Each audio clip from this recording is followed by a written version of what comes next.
Hey everyone. Thanks for tuning in to Legal Juice, the podcast with me, Rorisang Tsalong. Thanks for joining us if this is your first time.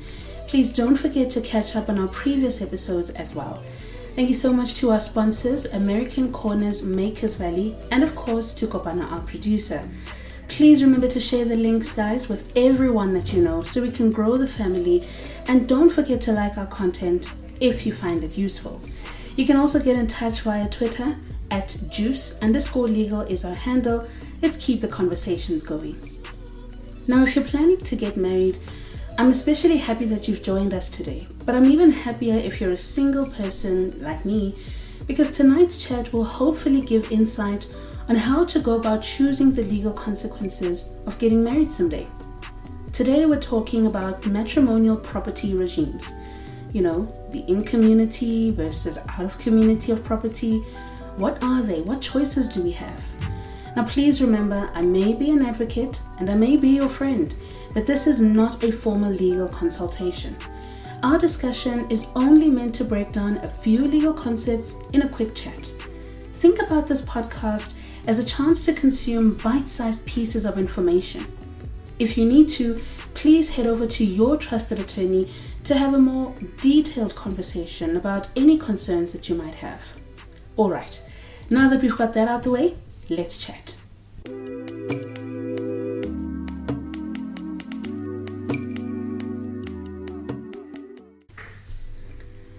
Getting married is possibly one of the most exciting things to happen to most people. There's just so much to do and think about.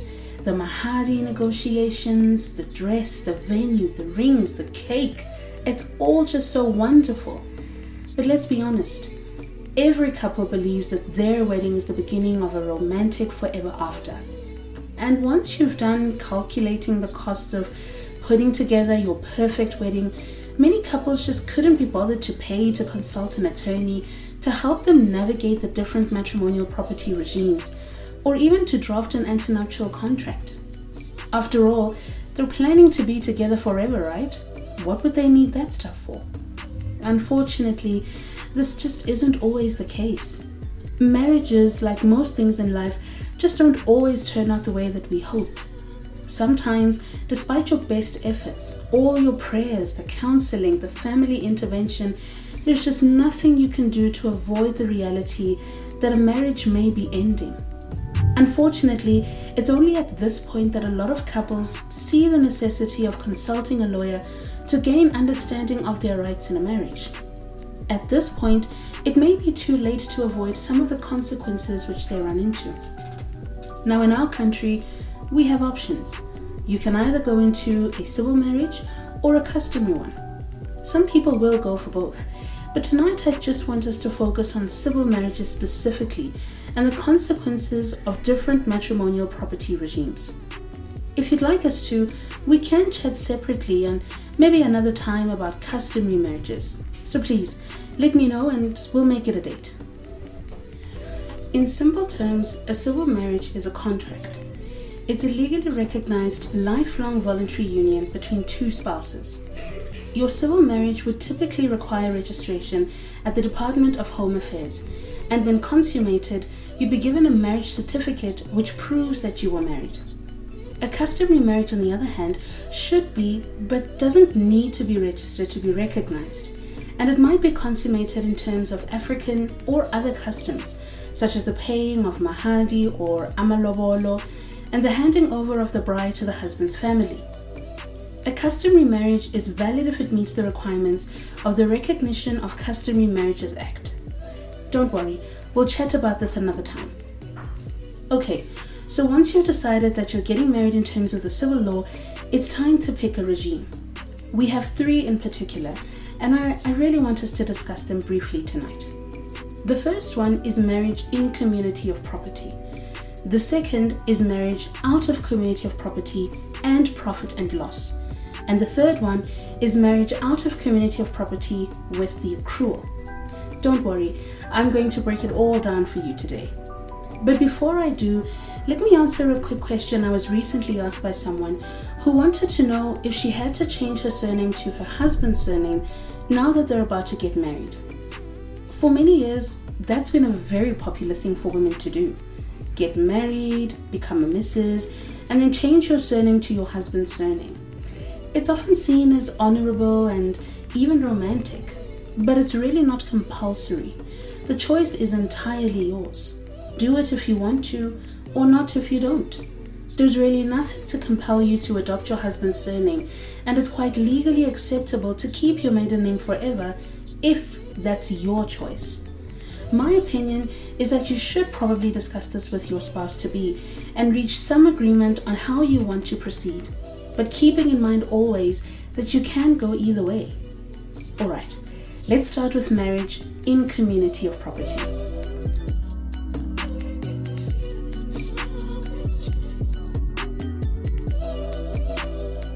So let's discuss marriage in community of property. The first point I want to make is that this is the default matrimonial property regime in our country. If you simply decided to get married in terms of the civil law today, you'd automatically be married in community of property. But what exactly does that mean? Simply put, it means the spouses become tied co-owners of all the assets and liabilities, or debt, that they have when the marriage starts, and all those which they acquire during the marriage. They basically have a half share in what's called their joint estate, which is undivided and can't be divided during their marriage. When the spouses get married, all of their assets are automatically put into a joint estate, which exists as long as the marriage does. When the marriage ends, either because the spouses choose to get a divorce or because one dies, all the debts are paid from the joint estate, and what's left is then shared equally between them. Let's make an example. Supposing Tommy and Marriott decided to get married, and were either happy to get married in community of property or simply did so by default. Imagine that by doing so, they went to the market and bought a huge basket. That basket is called their joint estate. They both own the basket, empty or full. Inside the basket, Tommy puts his car, which he owned before meeting Marriott, his house, and his savings. Marriott might have had a house of her own and perhaps shares in a business. By getting married in community of property, she also technically put these items inside the basket. Now the both of them co-own everything that's inside the basket. The houses, the money, everything they brought with them. But these aren't the only items to go into the basket. Let's imagine that throughout their marriage they bought a few more homes, a farm, and made some more money. These items would also go into the basket, and they'd each own half of them. But let's remember something here. Not only do spouses often bring assets, such as cars and houses, they also tend to bring debt to the marriage.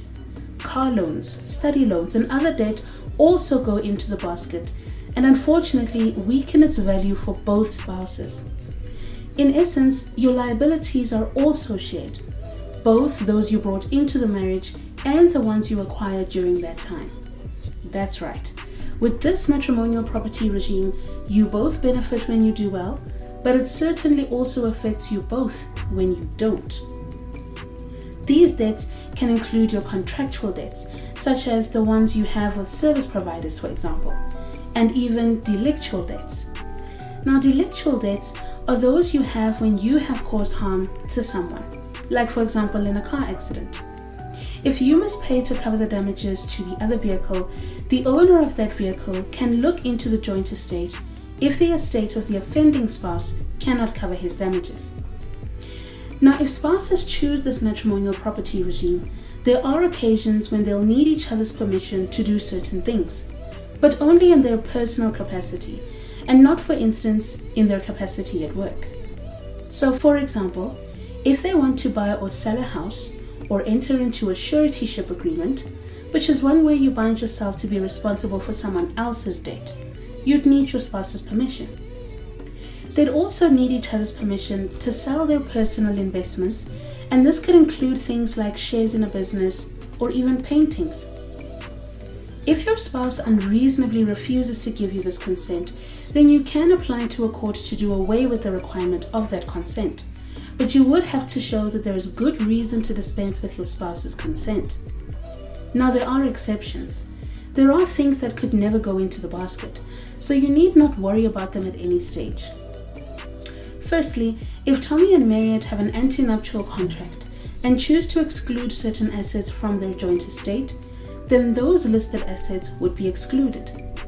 They must expressly exclude the fruits of those assets from the joint estate as well, or they would fall into the basket. Here's an example. Supposing Marriott chose to exclude her house from the joint estate and intends to rent it out to a tenant. She would also have to exclude the rent money which she receives from renting out the house in the antenuptial contract, or else the rent money would automatically go into the basket we spoke about, since the rent money is a fruit of the house. Another example is if either spouse receives a donation or an inheritance from some other person who specifically indicates that it should be excluded from the joint estate. Tommy's father might, for instance, bequeath a piece of land to him on condition that it shouldn't form a part of his joint estate with Marriott. Then it won't. Let's also imagine that you have a real right in someone else's property. So for instance, your mother might allow you to live in one of her houses, and if you want, to rent it out and collect the money for yourself. The house still belongs to her, but the rent money is yours.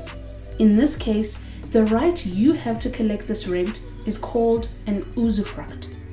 That money would also have to be excluded in your antenuptial contract if you intend it that way, but the house itself never forms part of the joint estate. The same goes for engagement gifts. They also don't go into the basket. So that diamond ring your fiancé gave you when you got engaged, or those gold bangles or earrings, are automatically excluded from the joint estate. Another exclusion from the joint estate, or basket, is what we call non-patrimonial damages. This simply refers to money which you receive for having suffered some kind of harm which couldn't really be put in money terms, but you received in money. For example, let's say Marriott was injured at work and was compensated for that. That compensation would not be included in the joint estate automatically. The same is true if, God forbid, a person is physically injured by their spouse and sues their spouse for injury. The money which is awarded to them also wouldn't form part of the joint estate. Keep in mind also that if either spouse has an object or asset which was used to commit a crime of some sort, that asset would also not form part of the joint estate, and that at all times the creditors of one spouse are always entitled to look at the entire joint estate when trying to recover their debt, not just the estate of one spouse. Alright, now let's talk about marriage out of community of property.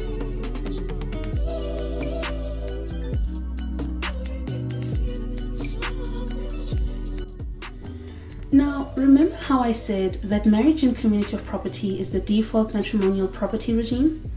There is a way out of that. You simply exclude community of property from your regime. Okay, it's not quite so simple, but it's also not very complicated either.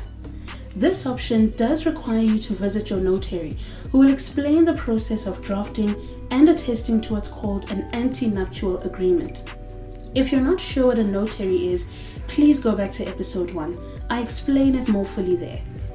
It's done right at the beginning of your marriage, and this is actually very important. If you get married without it, you would automatically be married in community of property. In this instance, the antenuptial agreement specifies that you don't intend to be married in community of property, and it must be registered at the deeds office to be valid. The notary takes care of that, so you don't need to worry. But it can include other provisions, like, for instance, one that states that both spouses are responsible for household expenses. It can also indicate what should happen to the assets of the spouses upon their death. This plays a similar role to a will, but I would always personally still encourage you to draft a formal will, especially now that I've taken you through it and you do know how. You could also include a marriage settlement, which is just a donation to your spouse. The donation can even be subject to a condition or a time clause, for example.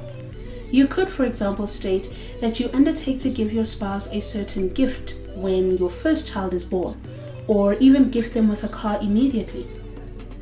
Remember, the antenuptial contract does not lapse when the marriage ends necessarily, if there are certain contractual obligations that haven't been fulfilled. Now, don't worry if you think you've made a mistake. There's definitely still a way out of it. If you find yourself married in community of property and realize that you'd actually prefer to get married out of community of property, you would have to change your matrimonial property regime. But we're not going to discuss that today. I'll dedicate an episode to that topic alone, and we'll chat about it another time. Getting married out of community of property without the accrual is also sometimes called complete separation of property. This one is really for people who don't want to have to concern themselves with the admin of that basket we spoke about, the joint estate. In this case, each spouse simply continues to own whatever assets they have, and each one continues to be responsible for their own debt. That will continue right through the marriage, and even when it ends, either by way of divorce or the death of one spouse. It really is that simple. The biggest advantage with this one is that you don't have to worry about having to share some of your precious assets with your spouse if you don't want to, or worrying about being liable for their liabilities at the end of the marriage. Also, you can pretty much do whatever you like without concerning yourself with having to get your spouse's permission.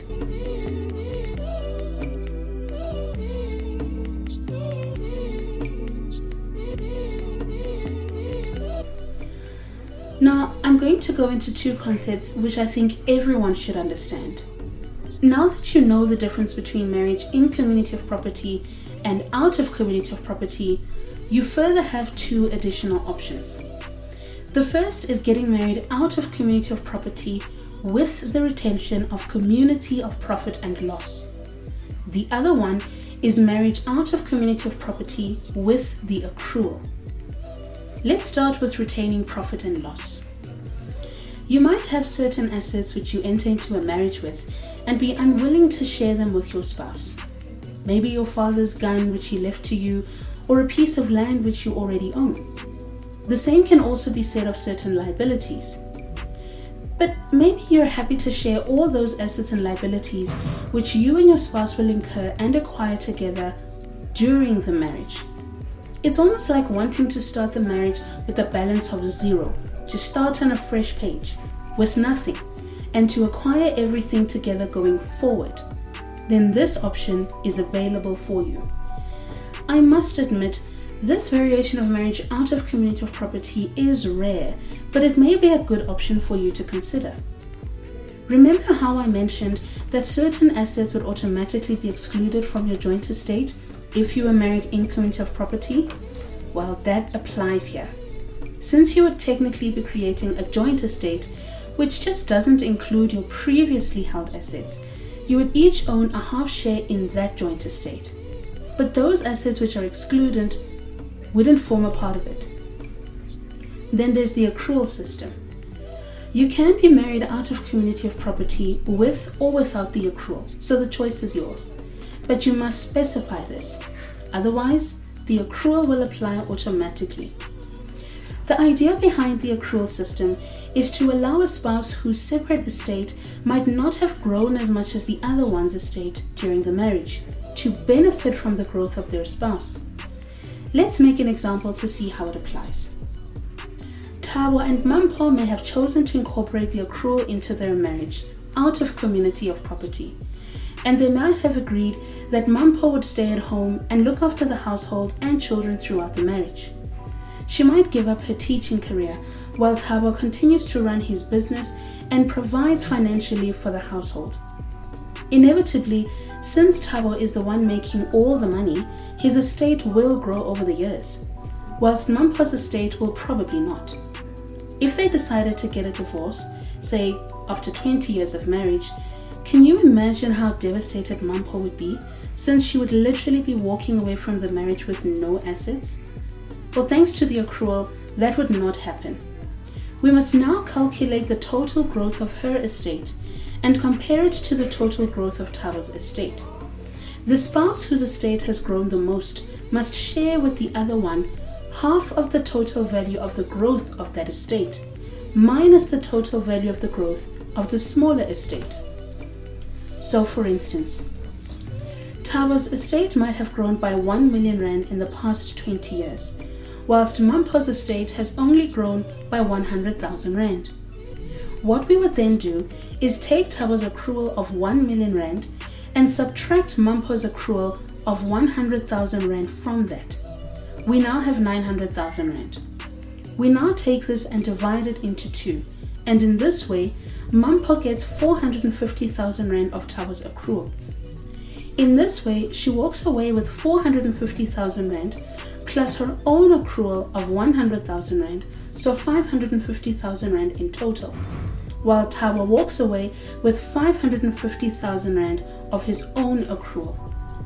Please remember that this system only gives Mampo a claim to Thabo's estate in the value of 450,000 rand, and not necessarily the right to Thabo's actual assets in the estate. Again, certain assets don't form part of the accrual. These include those non-patrimonial damages we discussed, assets which are specifically excluded in the antenuptial contract. Remember, spouses are free to decide on these ones.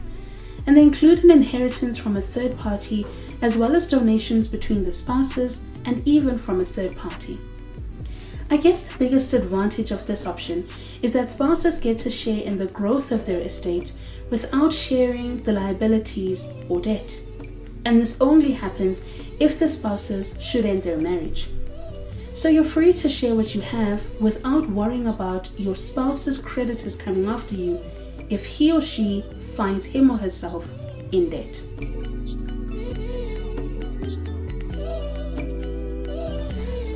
Other than dying, starting a business, buying a house, and perhaps having children, getting married is possibly one of the most legally significant things that most people will do in a lifetime. Unfortunately, it just doesn't come with a manual. It doesn't even come with a pamphlet. You need to take the time to consider the legalities of tying the knot carefully before you take that jump. Because if you don't, the consequences may be devastating and expensive.